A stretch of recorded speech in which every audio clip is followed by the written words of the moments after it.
ನಮಸ್ಕಾರ ಎಲ್ಲರಿಗೂ, welcome back to my channel Sahana Soni creations. ನಾನೊಂದು ರಿಕ್ವೆಸ್ಟೆಡ್ ವಿಡಿಯೋ ಇದು. ನೀವು ನೋಡಿರ್ಬೋದು, ನನ್ನ ಮೆಸೇಜಲ್ಲಿ ಕಮೆಂಟ್ಸಲ್ಲಿ ನೋಡಿರ್ಬೋದು. ಒಬ್ಬರು ರಿಕ್ವೆಸ್ಟ್ ಮಾಡಿದ್ರು, ಅವರಿಗೆ ಕ್ರಿಸ್ಮಸ್ಗೆ ಇದು ಮಾಡಲಿಕ್ಕೆ ಒಳ್ಳೇದಾಗೋದು ಅಂತ. ನಾನು ಕೂಡಲೇ ಅವ್ರು ಮಾಡಿದ ಹೇಳಿ ಒಂದು 15 ಡೇಸ್ ಆಗಿದೆ ಅಷ್ಟೇ. ಅವ್ರು ಮೆಸೇಜ್ ಕಮೆಂಟ್ಸ್ ಮಾಡಿ ನಂದು ಬೇರೆ ರೆಸಿಪಿಯಲ್ಲಿ ಅವ್ರು ಕಮೆಂಟ್ಸ್ ಮಾಡಿದ್ರು, ಮಟನ್ ಗ್ರೀನ್ ಮಸಾಲ ನಮಗೊಂದು ಮಾಡಿ ಹಾಕಿ ಮೇಡಮ್ ಅಂತ. ಸೊ ಅವರು ಕ್ರಿಶ್ಚಿಯನ್ ಅವರು. ಸೊ ಅವರಿಗೆ ನಾನು ಕ್ರಿಸ್ಮಸ್ಗೆ ಯೂಸ್ಫುಲ್ ಆಗ್ಬೋದು ಇದು ಅಂತೇಳಿ ನಾನು ಇದೊಂದು ಮಟನ್ ಗ್ರೀನ್ ಮಸಾಲ ರೆಸಿಪಿ ನಾನು ನಿಮ್ಗೆ ಇವತ್ತು ಮಾಡಿ ತೋರಿಸ್ಲಿಕ್ಕಿದ್ದೇನೆ. ಇದು ಅವರಿಗೆ ರಿಕ್ವೆಸ್ಟೆಡ್ ವಿಡಿಯೋ, ಅವರಿಗೂ ಇದು ಯೂಸ್ಫುಲ್ ಆಗ್ಬೋದಂತ. ಈ ವಿಡಿಯೋ ಇಷ್ಟ ಆದರೆ ಇದಕ್ಕೊಂದು ಲೈಕ್ ಕೊಡಿ. ಸಬ್ಸ್ಕ್ರೈಬ್ ಆಗದೆ ಯಾರು ನೋಡ್ತಿದ್ದೀರಿ ನೋಡಿ, ನೀವು ಆದಷ್ಟು ಬೇಗ ಸಬ್ಸ್ಕ್ರೈಬ್ ಆಗಿ ನೋಡಿ, ನನಗೆ ಸಪೋರ್ಟ್ ಮಾಡಿ. ಮತ್ತು ಇದು ಈಗ ಒಂದು ಆಪ್ಷನ್ ಬಂದಿದೆ, ನೀವು ಈ ರೆಸಿಪಿ ಇಷ್ಟ ಆದರೂ ಕೂಡ ಲೈಕ್ ಮಾಡ್ತೀರ. ಆಗಲ್ಲೇ HYP ಇನ್ ಹೈಪ್ ಅಂತ ರೈಟ್ ಸೈಡಲ್ಲಿ ಒಂದು ಇದುಂಟು, ಅದನ್ನು ಪ್ರೆಸ್ ಮಾಡಿ ಪಾಯಿಂಟ್ಸನ್ನು ಪ್ರೆಸ್ ಮಾಡಿ, ಆಗ ನನಗೆ ಪಾಯಿಂಟ್ಸ್ ಸಿಗ್ತದೆ. ಕೆಲವರು ಮಾಡ್ತಾ ಇದ್ದೀರಿ, ನನಗೆ ಸಪೋರ್ಟ್ ಮಾಡ್ತಾ ಇದ್ದೀರಿ, ಅಲ್ಲ ಅಂತಲ್ಲ. ಕೆಲವರು ಇನ್ನೂ ಕನ್ಫ್ಯೂಷನಲ್ಲಿ ಇದ್ದಾರೆ, ಅದಕ್ಕೆ ನಾನು ಈ ವಿಡಿಯೋದಲ್ಲಿ ಹೇಳಿದ್ದು.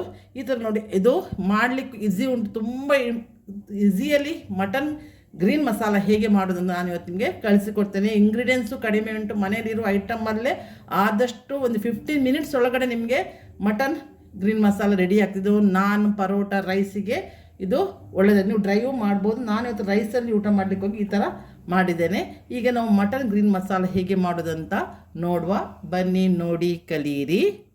ಈಗ ಮಟನ್ ಗ್ರೀನ್ ಮಸಾಲ ಮಾಡಲಿಕ್ಕೆ ನಾನು ಮೊದಲು ಕುಕ್ಕರ್ ತಗೊಳ್ತಾ ಇದ್ದೇನೆ. ಇದಕ್ಕೊಂದು 1 kg ಮಟನ್ ಉಂಟು, ಕ್ಲೀನ್ ಮಾಡಿ ತಾನೆ. ಕ್ಲೀನ್ ಮಾಡಲಿಕ್ಕೆ ನೀವು ಒಂದು ಹೇಳ್ತೀರಿ, ಇದಕ್ಕೆ ನೀವು ಒಂದು ಉಪ್ಪು ಮತ್ತು ನೀರಲ್ಲಿ ಚೆಂದ ಮಾಡಿ ಕಲ್ಲುಪ್ಪಲ್ಲಿ ತೊಳೆದ್ರೆ ಸ್ಮೆಲ್ಲು ಹೋಗ್ತದೆ. ಇದೊಂದು ಟಿಪ್ಸ್ ನಾನು ನಿಮಗೆ ಹೇಳಿದ್ದೇನೆ, ನೀವು ಅದನ್ನು ಫಾಲೋ ಮಾಡ್ಬೋದು. ಅಲ್ಲ, ಕೆಲವರಿಗೆ ಗೊತ್ತಿದ್ದವ್ರಿಗೆ ಗೊತ್ತಿರಲೂಬಹುದು. ಸೊ ಆಗ ನಿಮಗೆ ಏನು ಸ್ಮೆಲ್ ಬರೋದಿಲ್ಲ. 1 kg ಒಂದೊಂದು 1/4 kg ಮಟನ್ ಉಂಟು. ಸೊ ಈಗ ಪುನಃ ಸ್ವಲ್ಪ ನಾನು ಉಪ್ಪು ಹಾಕ್ತೇನೆ, ಕಲ್ಲುಪ್ಪು. ಈಗ ಹಳದಿ ಹಾಕ್ತೇನೆ.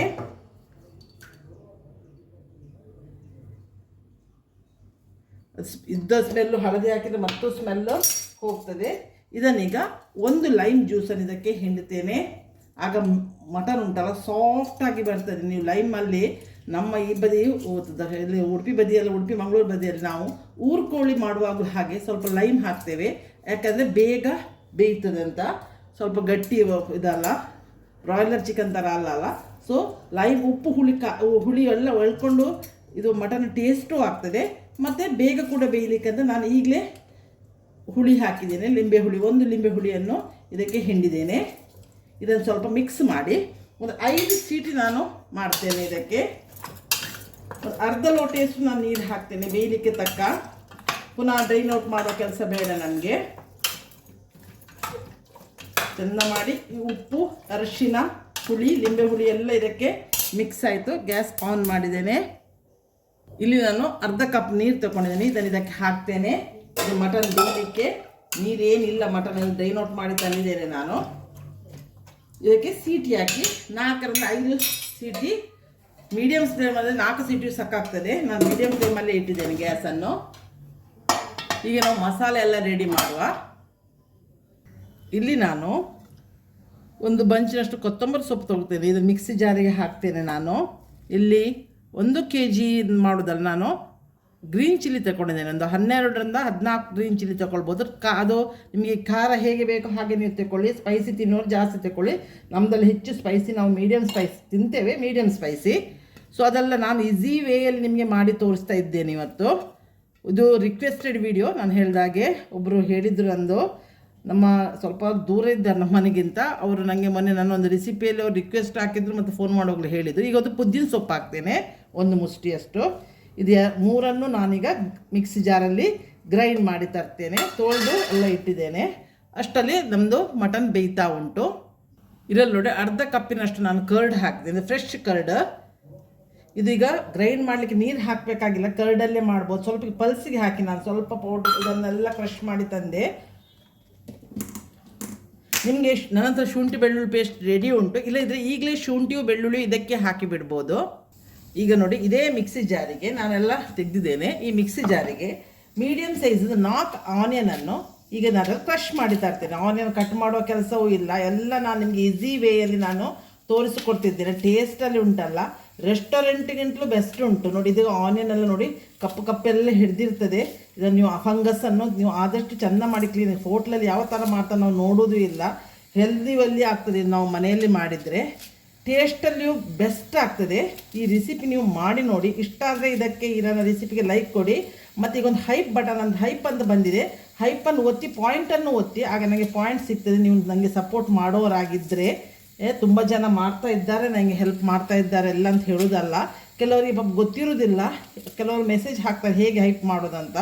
ಅಲ್ಲಿ ನೀವು ಲೈಕ್ ಕೊಟ್ಟ ಕೂಡಲೇ ಹೈಪ್ ಇದಿರ್ತದೆ, HYPE ಅಂತ ಸ್ಪೆಲ್ಲಿಂಗ್. ಅದನ್ನು ನೀವು ಒತ್ತಿ, ಅಲ್ಲಿ ಪಾಯಿಂಟ್ಸ್ ಉಂಟು, ಅದನ್ನು ಒತ್ತ ಕೂಡ ನನಗೆ ಎಕ್ಸ್ಟ್ರಾ ಪಾಯಿಂಟ್ ಸಿಗ್ತದೆ. ಅದಕ್ಕೆ ಹೇಳೋದು ನಾನು. ನಿಮ್ಗೆ ಇಷ್ಟ ಇದ್ದರೆ ಮಾಡಿ ನೋಡಿ. ಈಗ ನಾನು ಇದನ್ನು ಜಸ್ಟ್ ಕ್ರಷ್ ಮಾಡಿ ತರ್ತೇನೆ ನೋಡಿ. 5 ಚೀಟಿ ನಾನು ಮಾಡಿದೆ, ಇದು 5ನೇ ಚೀಟಿ. ಸೊ ನಾನೀಗ ಇದನ್ನು ಸೈಡಿಗೆ ಇಡ್ತೇನೆ. ಇಲ್ಲಿ ನಾನೀಗೊಂದು ಕಡಾಯಿ ಇಟ್ಟಿದ್ದೇನೆ. ಇದರಲ್ಲಿ ಕುಕ್ಕಿಂಗ್ ಆಯಿಲ್ 2ರಿಂದ 3 ಟೇಬಲ್ ಸ್ಪೂನ್ ಅಷ್ಟು ನಾನು ಕುಕ್ಕಿಂಗ್ ಆಯಿಲ್ ಹಾಕಿದ್ದೇನೆ. ಗ್ಯಾಸ್ ಆನ್ ಮಾಡಿದ್ದೇನೆ, ಇದು ಬಿಸಿ ಆಗ್ತಾ ಉಂಟು.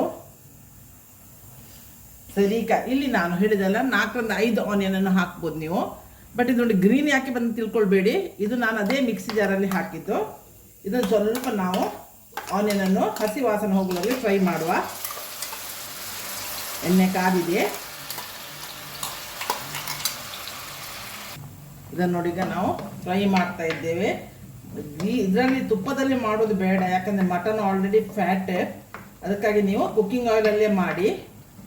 ನಾವು ಸ್ವಲ್ಪ ಮಾಡುವಾಗ ನೋಡಿ, ಮನೆಯಲ್ಲಿ ನಾವು ಮಾಡುವಾಗ ಎಲ್ಲ ಹೆಲ್ದಿ ಕಂಟೆಂಟ್ ನೋಡಿ ಎಲ್ಲ ತಾಯಂದಿರು ಮಾಡ್ತಾರೆ.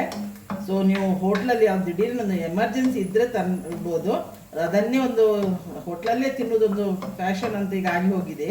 ಸೊ ಅದಕ್ಕೆ ಹೇಳೋದು ನಾನು ನೋಡಿ. ಇದೆಲ್ಲ ನಾವು ನೋಡ್ಕೊಳ್ತೇವೆ. ಈಗ ನಾನು ಇದಕ್ಕೆ ಗೀ ಏನು ಹಾಕಲಿಲ್ಲ, ಕುಕ್ಕಿಂಗ್ ಆಯಿಲಲ್ಲೇ ಇದನ್ನು ಆನಿಯನನ್ನು ಫ್ರೈ ಮಾಡ್ತಾ ಇದ್ದೇನೆ. ಒಂದು 5 ನಿಮಿಷ ಇದನ್ನು ಫ್ರೈ ಮಾಡುವ ಮೀಡಿಯಂ ಫ್ಲೇಮಲ್ಲಿ.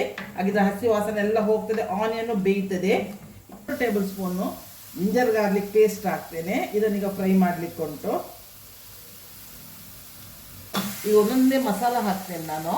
ಇಲ್ಲಿ ಕೊರಿಯಂಡರ್ ಪೌಡ್ರ್ ಹಾಕ್ತೇನೆ 1 ಟೇಬಲ್ ಸ್ಪೂನ್, ಜೀರಾ ಪೌಡ್ರ್ ಹಾಕ್ತೇನೆ 1 ಟೇಬಲ್ ಸ್ಪೂನ್, ಪೆಪ್ಪರ್ ಹಾಕ್ತೇನೆ. ಪೆಪ್ಪರ್ ಪೌಡ್ರ್ ಅಲ್ಲ ಇದು 1 ಟೇಬಲ್ ಸ್ಪೂನ್. ಇದು ಗರಂ ಮಸಾಲ ಪೌಡ್ರ್ ನಾನು ಸ್ವಲ್ಪ ಜಾಸ್ತಿ ಹಾಕ್ತೇನೆ, ಯಾಕಂದರೆ ಚಕ್ಕೆ ಲವಂಗ ಏನು ಇದು ಇಡೀ ಗರಂ ಮಸಾಲ ಏನು ಹಾಕಲಿಲ್ಲ, ಅದು ಬಾಯಿಗೆ ಸಿಗ್ತದೆ ಅಂತ. ಸೊ ನಾನು ಸಹ ಇದಕ್ಕೆ ಪೌಡರೇ ಹಾಕಿದ್ದೇನೆ. ತುಂಬ ಈಸಿ ವೇಯಲ್ಲಿ ನಿಮಗೆ ಮಾಡಿ ತೋರಿಸ್ತಾ ಇದ್ದೇನೆ ನಾನು ಇದನ್ನು. ಇಲ್ಲಿ ಯಾರಿಗೂ ಟೈಮ್ ಇಲ್ಲ. ಸೊ ಇದೆಲ್ಲ ನಾನೆಲ್ಲ ಹೋಮ್ ಮೇಡೇ ಮಾಡಿ ಇಟ್ಟಿದ್ದೇನೆ. ಸೊ ನೀವು ಮಾರ್ಕೆಟಲ್ಲಿ ಸಿಕ್ಕುದನ್ನು ತರ್ಬೋದು. ಬ್ರ್ಯಾಂಡೆಡ್ ಎಲ್ಲ MTR ಇದೆಲ್ಲ ಸಿಗ್ತದಲ್ಲ, ಒಳ್ಳೊಳ್ಳೆ ಬ್ರ್ಯಾಂಡಿದ್ದು ನೋಡಿ. ಇದೆಲ್ಲ ಹಸಿ ವಾಸನೆ ಹೋಗಬೇಕು. 1-2 ನಿಮಿಷ ಇದನ್ನು ಫ್ರೈ ಮಾಡುವ. ಈಗ ನಾವು ಪೇಸ್ಟ್ ಮಾಡಿದ್ದುಂಟಲ್ಲ, ಇದು ಮೊಸರು ಹಾಕ್ಲಿಕ್ಕೆ ಹೋಗಿ ನೀರಾಯಿತು. ಎಂಥ ಕೊರಿಯಂಡರ್ ಮತ್ತು ಮಿಂಟ್ ಲೀವ್ಸು, ಗ್ರೀನ್ ಚಿಲ್ಲಿ ಹಾಕಿದ್ದು. ನಿಮ್ಮ ಹತ್ರ ಆನಿಯನ್ ಪೇಸ್ಟು, ಬೆಳ್ಳುಳ್ಳಿ ಆನಿಯನ್ ಮತ್ತು ಜಿಂಜರ್ ಗಾರ್ಲಿಕ್ ಪೇಸ್ಟ್ ಇಲ್ಲದಿದ್ದರೆ ನೀವು ಈ ಮಸಾಲ ಮಾಡುವ ಪೇಸ್ಟ್ ಮಾಡುವಾಗಲೇ ಅದಕ್ಕೆ ನೀವು ಮಿಕ್ಸಿ ಜಾರಿಗೆನೆ ಜಿಂಜರ್ ಮತ್ತು ಗಾರ್ಲಿಕ್ ಹಾಕ್ಬೋದು. ಹೋಲು ಹಾಕಿ ಗ್ರೈಂಡ್ ಮಾಡ್ಬೋದು. ಕರ್ಡ್ ಹಾಗೆ ನಿಮ್ಗೆ ಏನಾದರೂ ಕಡಿಮೆ ಇತ್ತಂತಾರೆ ಹುಳಿದ ಕರ್ಡನ್ನು ಹಾಕಬೇಡಿ. ಮಟನ್ ಹೆಚ್ಚು ಹುಳಿ ತಗೊಳ್ಳೋದಿಲ್ಲ ಹೇಳಿದ್ದು ನಾನು.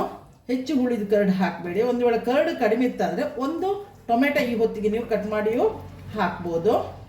ಮಟನಿಗೆ ಉಪ್ಪು ಹಾಕಿದ್ದೇವೆ. ಸ್ವಲ್ಪ ಮಸಾಲೆಯಲ್ಲೂ ಉಪ್ಪಿನ ಟೇಸ್ಟ್ ಇಲ್ಲದೆ ಉಪ್ಪು ಹಾಕ್ತೇನೆ. ಆಗ ನೀವು ಮಸಾಲೆ ಬೇಗ ಫ್ರೈ ಆಗ್ತದೆ.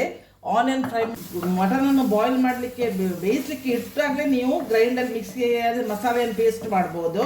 ಆನಿಯನ್ ಮತ್ತು ಇದರದ್ದು ಪೇಸ್ಟ್ ಮಾಡಿ ಇಡ್ಬೋದು. ಅಷ್ಟೊತ್ತಿಗೆ ಮಟನು ಬೆಂದಾಗ್ತದೆ. ಇಲ್ಲಿ ನೀವು ಫ್ರೈ ಮಾಡ್ತಾ ಬರುವಾಗ ಮಟನ್ದು ಸೀಟಿ ತೆಗಿಲಿಕ್ಕೆ ಆಗ್ತದೆ ನೋಡಿ. ನಾನೀಗ ಬೇಯಿಸಿ ತಂದಿದ್ದೇನೆ, ಇದನ್ನೀಗ ಹಾಕ್ತೇನೆ. ಸ್ವಲ್ಪ ನೀರು ಉಂಟು, ಅದಿರಲಿ, ಮಸಾಲೆ ಒಟ್ಟು ಒಳ್ಳೆ ಫ್ರೈ ಆಗ್ತದೆ. ಇದು ನಾನು ಬೋನ್ಲೆಸ್ ಏನು ತಗೊಳ್ಳಿಲ್ಲ. ನೀವು ಬೋನ್ಲೆಸ್ ಇದ್ದರೆ ಬೋನ್ಲೆಸ್ಸಲ್ಲಿಯೂ ಮಾಡ್ಬೋದು, ವಿತ್ ಬೋನು ನೋಡಿ. ಈಗ ಇದು ಮಸಾಲೆನೆಲ್ಲ ಈ ಮಟನ್ ಎಳ್ಕೊಂಡು ಡ್ರೈನ್ ಔಟ್ ಆಗ್ತದೆ. ಆಗ ಸ್ವಲ್ಪ ಡ್ರೈನ್ ಮಾಡುವ. ಜಾಸ್ತಿ ಮಟನಿಗೆ ನೀರಿದ್ದರೆ ತೆಗೆದಿಡಿ, ಸೂಪ್ ಮಾಡಲಿಕ್ಕಾಗ್ತದೆ. ಹೆದರಬೇಡಿ. ಒಂದು ವೇಳೆ ಕೆಲವು ಸಲ ಮಟನಲ್ಲಿ ನೀರು ಬಿಡ್ತದೆ, ಒಂದೊಂದು ಮಟನ್ ಇದು ಬನ್ನೂರು. ಸೊ ಒಂದೊಂದು ಮಟನ್ ಒಂದೊಂದು ಥರ ಇರ್ತದೆ. ತೆಗೆದಿಟ್ಟರೆ ಅದಕ್ಕೆ ನೀವು ಪೆಪ್ಪರ್ ಪೌಡರ್ ಹಾಕಿದರೆ ಚೆಲ್ಲಬೇಡಿ, ಮಾತ್ರ ಸೂಪ್ ಮಾಡ್ಬೋದು ನೀವು. 5-10 ನಿಮಿಷ ನಾವು ಮೀಡಿಯಂ ಫ್ಲೇಮಲ್ಲಿ ಇದನ್ನು ಬೇಯಿಸುವ. ನೋಡಿ ಈಗ ನೋಡಿ, ಸಿಮ್ಮಲ್ಲಿ ನಾನೊಂದು 10 ನಿಮಿಷ ಬೇಯಿಸಿದೆ. ಈಗ ನಾನಿಲ್ಲಿ ಕಸೂರಿ ಮೇಥಿಯನ್ನು 1 ಟೇಬಲ್ ಸ್ಪೂನ್ ಕ್ರಷ್ ಮಾಡಿ ಸ್ವಲ್ಪ ಬಿಸಿ ಮಾಡಿ ಕ್ರಷ್ ಮಾಡಿ ತಂದಿದ್ದೇನೆ. ಅದನ್ನು ಇದಕ್ಕೆ ಹಾಕ್ತೇನೆ. ಅದು ಒಳ್ಳೆ ಸ್ಮೆಲ್ಲಿಗೂ ಒಳ್ಳೆಯದಾಗ್ತದೆ, ನಿಮಗೆ ಡೈಜೆಷನ್ಗೂ ಒಳ್ಳೆಯದಾಗ್ತದೆ. ಇಲ್ಲಿಗೆ ಈ ರೆಸಿಪಿ ಮುಗೀತದೆ. ಎಷ್ಟು ಈಸಿಯಾಗಿ ಎಷ್ಟು ಬೇಗ ಆಯ್ತು ನೋಡಿ. ನಾನು ಹೇಳೋ ಟಿಪ್ಸನ್ನೆಲ್ಲ ನೀವು ಫಾಲೋ ಮಾಡಿ. ಈ ರೆಸಿಪಿ ಪುನಃ ಹೇಳ್ತಾ ಇದ್ದೇನೆ. ಈ ರೆಸಿಪಿ ಇಷ್ಟ ಆದರೆ ಇದಕ್ಕೊಂದು ಲೈಕ್ ಕೊಡಿ. ಸಬ್ಸ್ಕ್ರೈಬ್ ಆಗದೆ ಯಾರು ನೋಡ್ತಿದ್ದೀರಿ ನೋಡಿ, ನೀವು ಆದಷ್ಟು ಬೇಗ ಸಬ್ಸ್ಕ್ರೈಬ್ ಆಗಿ ನನಗೆ ಸಪೋರ್ಟ್ ಮಾಡಿ. ನಾನು ಬರೋ ಒಂದು ಒಳ್ಳೆ ವಿಡಿಯೋದಿಂದ ಬಂದು ನಿಮ್ಮನ್ನು ಮೀಟ್ ಆಗ್ತೇನೆ ನೋಡಿ. ಇದು ಇಷ್ಟು ದಪ್ಪ ಗ್ರೇವಿ ಇಟ್ಟಿದ್ದೇನೆ. ಇದು ನಾನು ರೈಸಿಗೆ ಮಾಡಿದ್ದು. ನೀವು ಡ್ರೈ ಬೇಕಾದರೆ ಡ್ರೈಯೂ ಮಾಡ್ಬೋದು, ಏನು ತೊಂದರೆ ಇಲ್ಲ. ನಾನು ಎಲ್ಲದರದ್ದು ಬೇಯಿಸಿದ ನೀರನ್ನೆಲ್ಲ ಹಾಕಿ ನನಗೆ ಸ್ವಲ್ಪ, ಇಲ್ಲಿ ನಾವು ಸೌತ್ ಇಂಡಿಯನ್ಸ್ ನಾವು ರೈಸ್ ಊಟ ಮಾಡಿಯೇ ಮಾಡ್ತೇವೆ. ರೈಸ್ ಚಪಾತಿಗಳು ಇಷ್ಟು ದಪ್ಪ ಗ್ರೇವಿ ಸಾಕಾಗ್ತದೆ. ಸೊ ಇದನ್ನೆಲ್ಲ ನಾನು ಹಿಡಿದು ಕೆಲವೊಮ್ಮೆ ನನಗೆ ನೆನಪಾದಾಗಿ ನಿಮಗೆ ಹೇಳ್ತಾ ಬರ್ತಾ ಇದ್ದೇನೆ. ಏನು ಡಿಸ್ಟರ್ಬ್ ಆದ್ರೆ ಸಾರಿ. ನಾನು ಸ್ವಲ್ಪ ಒಂದು ಒಳ್ಳೆ ರೆಸಿಪಿ ಬಂದು ನಿಮ್ಮನ್ನು ಮೀಟ್ ಆಗ್ತೇನೆ. ಅಲ್ಲಿವರೆಗೆ ಬಾಯ್, ಥ್ಯಾಂಕ್ ಯು.